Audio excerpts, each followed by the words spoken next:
All right, let's go to the phones. And Justin, you're number one. Thanks for calling, Justin. Hi. Hi. Thank you so much for taking my call. How are you, Greg? I'm doing fine, thanks.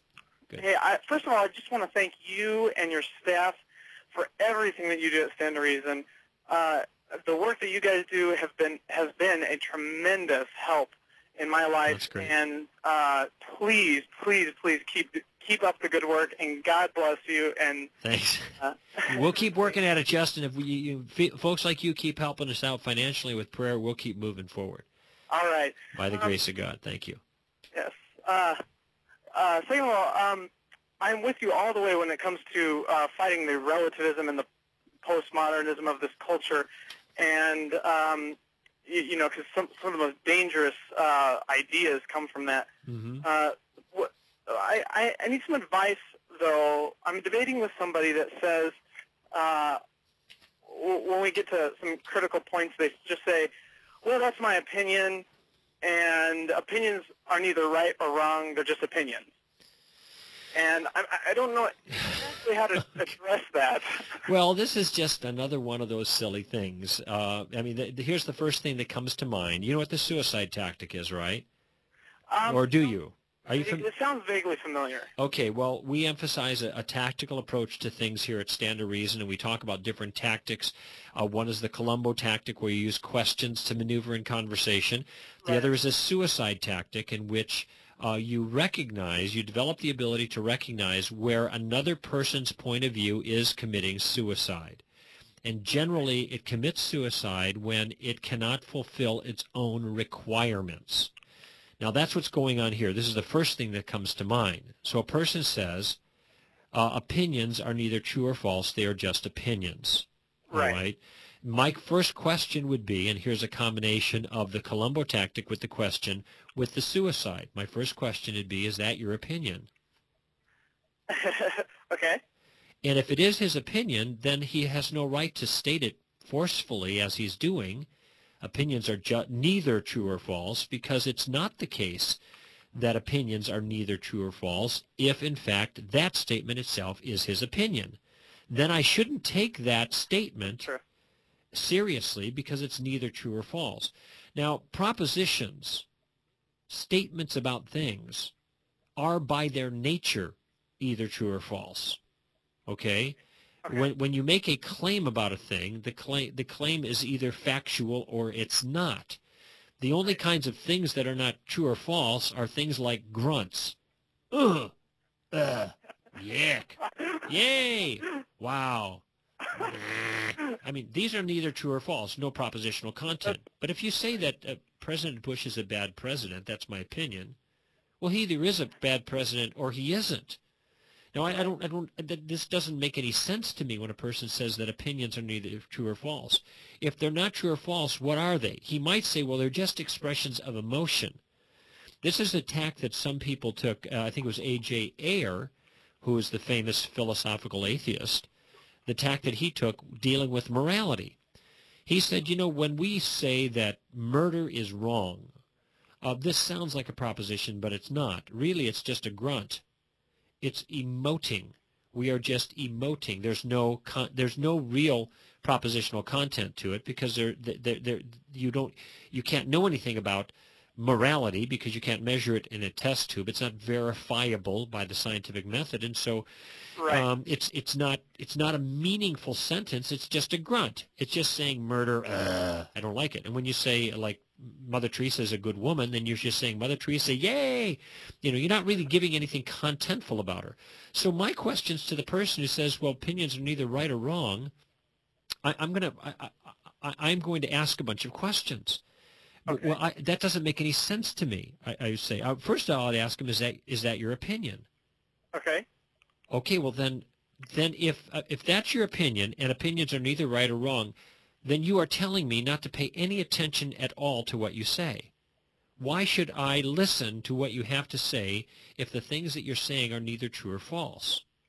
Okay. I mean, that's a fair question.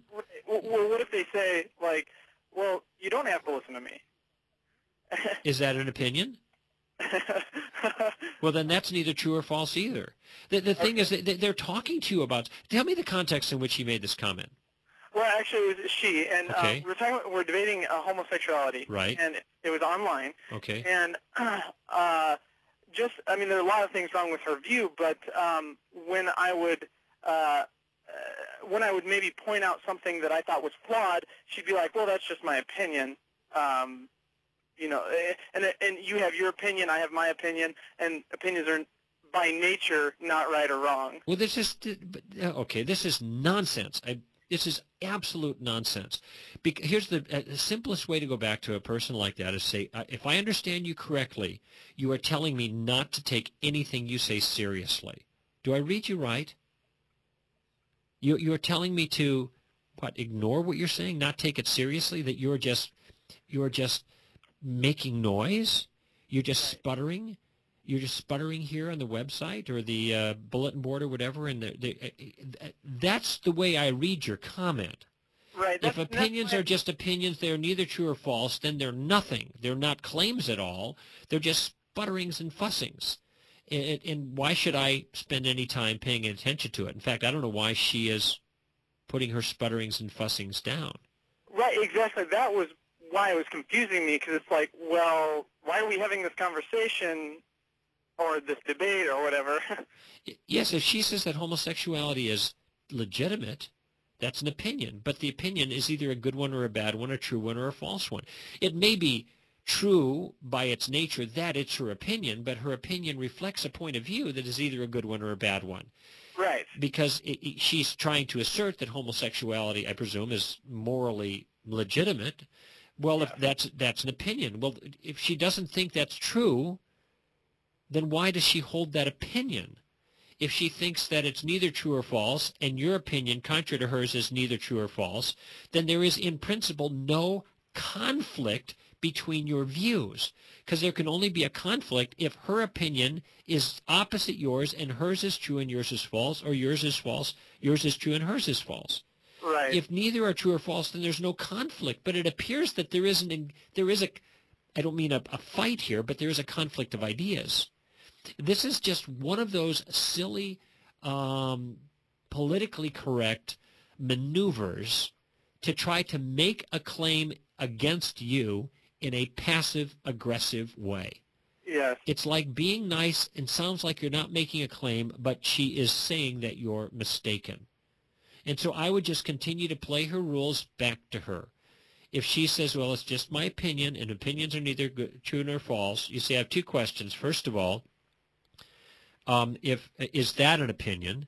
And if that opinions are neither true or false, and if that's the case, then you're speaking nonsense. And secondly, what is the point of you discussing an alternate point of view with me if we both have alternate points of view that are neither true nor false? Do you follow me? Okay. Yep. It's that you can't be in conflict. So what's the point of talking about this? Right. And the fact is, this is the passive-aggressive style of postmoderns, who definitely, in a modernist sense, and I would actually, this is pre-modern, this is in a human sense, understand that when you have propositions, did we just lose Justin? I think we did. Well, I'll just finish up my thought, Justin, and I'll thank you for the call. You're probably listening on the radio anyway.